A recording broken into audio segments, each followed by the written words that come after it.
চেতনা কাকে বলে? চেতনা তো চৈতন্য, চেতনা তো শুদ্ধ সত্য, চেতনা তো পবিত্রতম বিষয়। ওনার চেতনা নাই, উনি অচেতনতার দলে, উনি পাপের দলের লোক। হ্যাঁ, তবে তার মুখে আগুন দাও, আগুন দিয়ে তাকে পুড়িয়ে দাও। কেন? জড় দেহ তো, মরা দেহ, মরা দেহে আগুন দিয়ে তাকে তাড়াতাড়ি পুড়িয়ে দিতে হয়। যত দেরি করবে না তত ওখান থেকে পচে গলে দুর্গন্ধ বেরোবে, সেখান থেকে জীবাণু দিয়ে মানুষের অমঙ্গল করবে, ক্ষতি করবে। বলো না গো রাধে রাধে। মহারাজজি আপনি কি হিংসা ছড়াচ্ছেন? না না, সেই সময় লোচন দাসও হিংসা ছড়ায়নি, ওটা প্রেমেরই এক মন্ত্র, ওটা প্রেমের মন্ত্র, সবাইকে এক করার মন্ত্র, চৈতন্য দানের মন্ত্র, সবার হৃদয়ে হৃদয়ে চেতনা জাগাবে, এই মন্ত্র ছিল।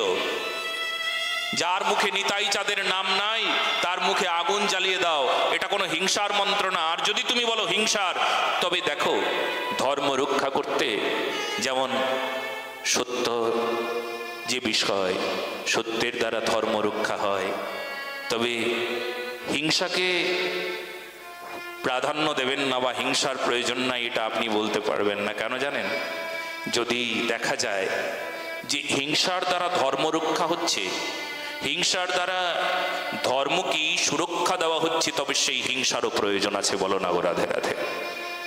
শিবের হাতে ত্রিশূলটা রেখেছেন, আর এই যে সদা সর্বদা ধ্যানে গম্ভীর, সবসময় বৈষ্ণব মূর্তি, ধ্যান নিত্যম মহেশম, পঞ্চমুখে কৃষ্ণ নাম গান ত্রিপুরারি। এক মুখ দেখি না, ওনার পাঁচ মুখ শুধু একটা কারণে, বলে পাঁচ মুখে কৃষ্ণ গুণগান গাইবেন সেই দেবাদিদেব মহাদেব। ওনার ত্রিশূলটা না ওনার সঙ্গে সঙ্গেই রাখা থাকে। আরে উনি একজন বৈষ্ণব, উনি একজন সাধু, উনি এমন মহৎ, এমন এমন পুরুষোত্তম মূর্তি, সাক্ষাৎ ভগবান শিব। হর আর হরি একই তত্ত্ব। আর সেই হরি যিনি সদা সর্বদা হরির নাম করেন, পঞ্চমুখে কৃষ্ণ নাম গান ত্রিপুরারি, তার হাতে আবার ত্রিশূলটা কেন জানো?